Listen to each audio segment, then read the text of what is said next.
আমি জানি তোমার সাথে অনেক অন্যায় করেছি। তো এখন কি হয়েছে? তুমি আমার সাথে খাটে ঘুমাও, তোমার অনেক কষ্ট হয় নিচে থাকতে।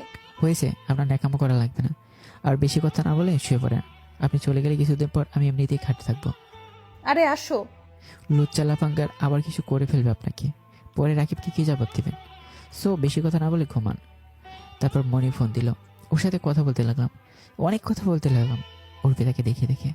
আমি জানি ও হালকা কান্না করছে, করুক, তাতে আমার কি, মাত্র শুরু। ওর জন্য এখন আমার আর কোনো ভালোবাসা নেই, ওর জন্য শুধু ঘৃণা আর ধিক্কার আছে। মনির সাথে কথা বলতে বলতে কখন যে ঘুমিয়ে পড়লাম।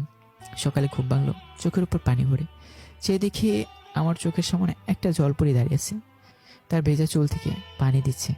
তখনই আমি উঠি। আপনার সাহস কিভাবে হয় আমার ঘুম ভাঙানোর? তোমার তো অফিসের টাইম হয়ে যাইতেছে, তাই তো পানি দিতেছি। এই চুপ, তোরে কি আমি বলছি পানি দিতে? আমার অফিস আমি বুঝবো, আপনার বোঝার দরকার নেই। এই বলে আমি ফ্রেশ হয়ে গিয়ে নাস্তা করে দাঁড়িয়ে থাকলাম। ও আসার পর বাইকে উঠে বলল, চলো। অর্পিতা আর কিছু বলেনি, করুণভাবে শুধু তাকিয়ে আছে। ওকে কলেজে নামাইছি, আর তখনই, আরে দোস্ত, কেমন আছিস? হ্যাঁ ভালো, তুই কেমন আছিস? ভালো। তা তুই এখানে? এই তো, এইখানে একটা জব নিচ্ছি। ও আচ্ছা, তাহলে তো আছিস এখানেই। উনি কে? ভাবি নাকি? তা ভাবি কেমন আছেন? জি আরে উনি ভাবি হবেন কেন, উনি হচ্ছেন আমার মামাতো বোন, বড়লোক মামার একমাত্র মেয়ে।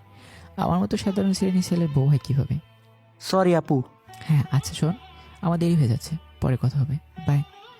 তারপর ওকে কলেজে দিয়ে আমি চলে আসলাম অফিসে। শুভ সকাল হৃদয়। হ্যাঁ শুভ সকাল। কেমন আছো? হ্যাঁ ভালো, তুমি? ভালো। নাস্তা করছো? হ্যাঁ তুমি? হুম। তারপর আমার কেবিনে এসে কাজ করতে লাগলাম। দুপুর হয়ে গেছে কাজ করতে করতে, তখনই ফোন আসলো। হ্যাঁ বলেন। লাঞ্চ করছো? এই তো মাত্র মনির সাথে করে আসলাম। ডাহা মিথ্যা কথা। কি করো? সেটা আপনাকে বলতে হবে না, আমার কাজ আছে, বাই। অমনি মনে আসলো, ওর সাথে গেলাম লাঞ্চ করতে। আবার কাজ করতে করতে বিকেল হয়ে গেল। হ্যালো, আমি দাঁড়িয়ে আছি, তুমি আসো না কেন? আসতে পারবো না, মনিকে নিয়ে ঘুরতে যাব, আপনি চলে যান। এই বলে ফোনটা কেটে দিলাম। মনিকে নিয়ে ঘুরতে গেলাম, ঘুরে রাতে বাসাতে গেলাম।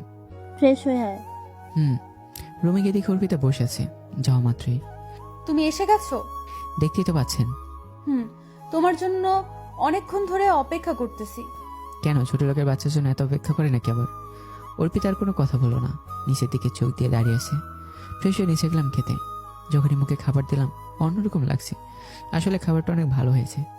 আম্মু, আজ খাবারটা রান্না করেছে কে?